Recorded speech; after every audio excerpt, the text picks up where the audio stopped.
ये आकाशवाणी है। अब प्रस्तुत है हिंदी दिवस के अवसर पर माननीय केंद्रीय गृह मंत्री श्री अमित शाह का संदेश। प्रिय देशवासियों, आप सभी को हिंदी दिवस की हार्दिक शुभकामनाएं। इस वर्ष का हिंदी दिन हम सब के लिए बहुत महत्वपूर्ण है, क्योंकि 14 सितंबर 1949 को भारत की संविधान सभा ने हिंदी को संघ की राजभाषा के रूप में स्वीकार किया था। इसका 75वां साल पूरा हो रहा है और एक प्रकार से हम इस वर्ष राजभाषा हीरक जयंती मनाने जा रहे हैं। ये 75 साल की यात्रा हिंदी के लिए, राजभाषा के लिए और हमारी सभी राज्यों की अपनी अपनी भाषाओं के लिए बहुत महत्वपूर्ण रहे हैं। हिंदी ने कई उतार चढ़ाव देखे हैं, परंतु आज मैं इस मकाम पर खड़े रहकर निश्चित रूप से कह सकता हूं कि हिंदी और किसी स्थानीय भाषा के बीच में कोई स्पर्धा नहीं है। हिंदी एक प्रकार से सभी स्थानीय भाषाओं की सखी है, एक दूसरे के पूरक है। चाहे गुजराती हो, मराठी हो, तेलुगु हो, मलयालम हो, तमिल हो या बांग्ला हो, हर भाषा हिंदी को मजबूती देती है, हिंदी हर भाषा को मजबूती देती है।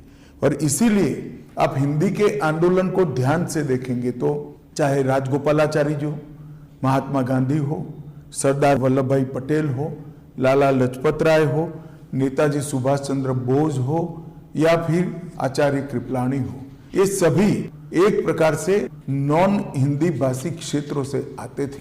और जो समिति बनाई गई वो समिति भी श्री आयंगर और के.एम. मुंशी के नेतृत्व में बनाई गई थी, जिसने हिंदी को राजभाषा के रूप में मान्यता देना और हिंदी और हमारी बाकी सारी भाषाओं को ताकत देने का एक रिपोर्ट हमारी संविधान सभा के सामने रखा था।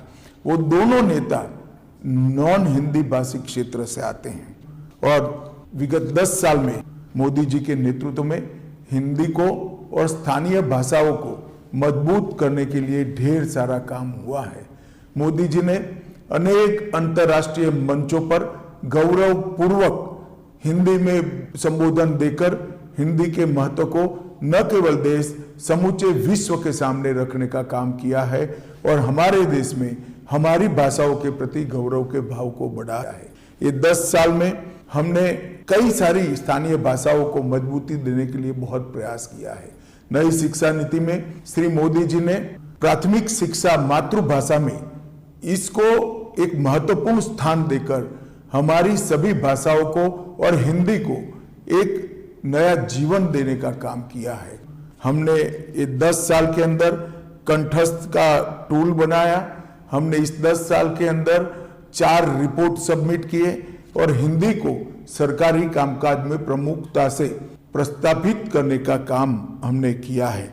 आने वाले दिनों में राजभाषा विभाग हिंदी से 8वीं अनुसूची की सभी भाषाओं में अनुवाद का भी एक पोर्टल लेकर आ रहा है, जिससे पत्र हो या भाषण, जिसका अनुवाद बहुत कम समय में आर्टिफिशियल इंटेलिजेंस का उपयोग करते हुए हम सभी भाषाओं में कर पाएंगे। मैं मानता हूं इससे भी हिंदी को और स्थानीय भाषा को बहुत मजबूती मिलेगी। और मैं आज फिर से आप सभी को कहना चाहता हूं कि हमारी भाषाएं विश्व की सबसे समृद्ध भाषाओं में है। हिंदी ही है जो हम सबको जोड़ने का काम करती है, हमारी सब भाषाओं को जोड़ने का काम करती है।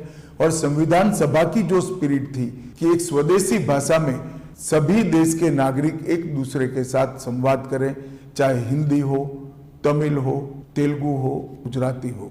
हिंदी को मजबूत करने से इस सभी भाषाओं में एक प्रकार का लचीलापन भी आएगा, समृद्धि भी आएगी और एक समाहितता के संस्कार के साथ सभी भाषाएं हमारे संस्कृति, इतिहास, साहित्य, व्याकरण और हमारे बच्चों के संस्कार को भी आगे बढ़ाएगी। अतः मैं सभी देशवासियों को अपील करना चाहता हूं कि हिंदी दिन पर आइए हम संकल्प करें, हिंदी को मजबूत करें, हिंदी के साथ साथ हमारी स्थानीय भाषा को भी मजबूत करें और राजभाषा विभाग का जो ये काम है, ये काम को आपका समर्थन करिए।